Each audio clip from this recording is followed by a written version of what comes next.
আসসালামু আলাইকুম প্রিয় বন্ধুরা, আশা করি ভালো আছেন। আমার জন্য সবাই দোয়া করবেন। ধান কাটা শেষ হয়েছে। ধান কাটা শেষের পরে এবং আজকে বিকালে ধান মাড়াইরও কাজটা সম্পূর্ণ করতেছি। বাকিটা আপনাদের দোয়া ও ভালোবাসা। এবং আমার সাথে আছেন, মেশিনে আছেন বর্তমানে বিপ্লব ভাই, আমার ছোটো ভাই কাবুল, আমার শুকুর চাচা এবং ইউনুস। বর্তমানে আমরা 4 জন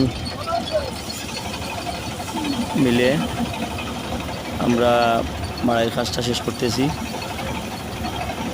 5 জন মিলে মাড়াইয়ের কাজটা শেষ করতেছি। ইনশাআল্লাহ শেষ হয়ে যাইবে। বাকিটা যতটুকু দেখা আছে ইনশাআল্লাহ আল্লাহ দেওয়ার মালিক। আপনারা সবাই দোয়া করবেন পরবর্তী কাজটাও যেন সুন্দরভাবে করতে পারি ইনশাআল্লাহ। ধন্যবাদ সবাইকে।